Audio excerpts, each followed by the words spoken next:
Doctor साहिबा, किसी ने आपसे सवाल पूछा है कि उनके ट्यूब में और यूट्रस में जो है टीबी की शिकायत हो गई है, तो उसका वो जानना चाहती हैं कि ये टीबी जो हुआ है किन कारणों से हुआ है।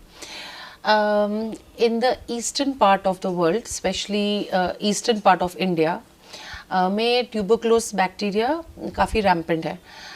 और हो सकता है मेरे और आपके शरीर में भी वो बैक्टीरिया मौजूद हो। ये बात अच्छे से गौर से हम चाहेंगे कि हर इंसान सुने। परंतु अगेन, क्योंकि हम लोग खाते पीते घर के हैं, हम लोग का न्यूट्रिशन अच्छा है, हम लोग का बॉडी इम्यूनिटी अच्छा है, हम लोग का डिफेंस मैकेनिज्म अच्छा है, तो ये बाहर के टीबी के कीटाणु के साथ हम लोग का शरीर सज्ज है लड़ने के लिए और उसको पनपने नहीं देता है। जैसे आप पॉलिटिक्स में भी जानती हैं, मेजॉरिटी विन्स, या इट्स अ नंबर गेम है ना। हर चीज़ में एक नंबर गेम है। आपके साथ कितने लोग हैं, आपका ताकत वो बताता है। तो जब वो शरीर उस टीबी के बैक्टीरिया को पनपने नहीं दे रहा है, तो नेचुरली वो मल्टीप्लाई जब नहीं करेगा, उसका संख्या जब नहीं बढ़ेगा, तो वो अकेले कुछ बैक्टीरिया आपके शरीर को कुछ नहीं कर सकता है। वो चुपचाप पड़ा हुआ है and he is just there, alright. But so हम नहीं बोलेंगे कि उस पेशेंट को ट्यूबरक्लोसिस है।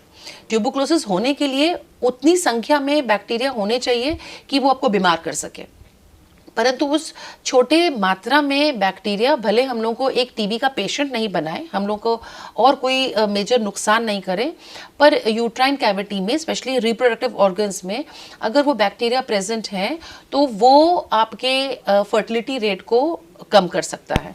तो ये नहीं सोचना चाहिए मुझे ट्यूबरक्लोसिस है, ये समझना चाहिए कि मेरे को टीबी बैक्टीरिया है, जो मैं क्योंकि मैं स्ट्रांग हूँ, मेरा इम्यूनिटी अच्छा है, तो मैं टीबी की मरीज नहीं बनी हूँ, परंतु वो कुछ मात्रा में भी बैक्टीरिया आपको प्रेगनेंसी से रोक सकता है।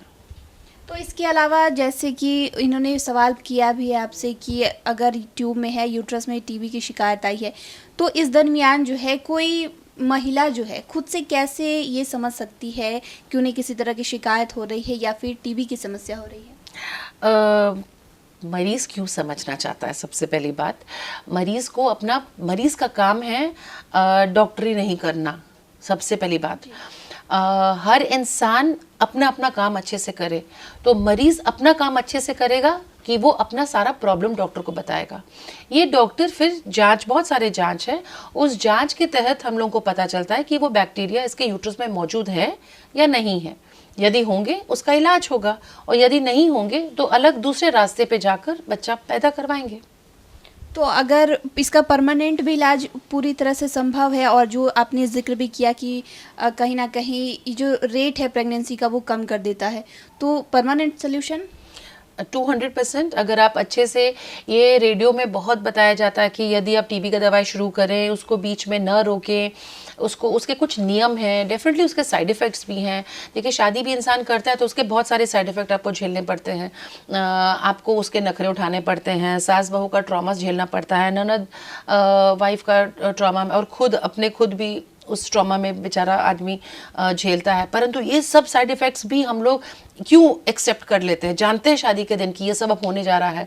90% ऑफ द टाइम्स थैंकफुली आजकल ससुराल अच्छा होता है और ये सब प्रॉब्लम्स नहीं होती है, पर उसके बावजूद लोग शादी क्यों करता है? Because that girl is going to procure, she is going to give you babies. आपको एक बहुत बड़ा फायदा दिख रहा है इस औरत के द्वारा जो आपको मिल सकता है, देयरफॉर आप ये सब चीज़ें झेलते हैं। उसी तरह से जब हम लोगों को एक बहुत बड़ा फायदा दिख रहा है कि इसका इलाज करने पर हमको प्रेगनेंसी होगी, तो उसके जो साइड इफ़ेक्ट्स हैं उसको पहले समझें। उससे हमको पराजय नहीं होना है, उसके साइड इफ़ेक्ट्स को समझना है, उसको पिकअप करना है और उसका इलाज करना है।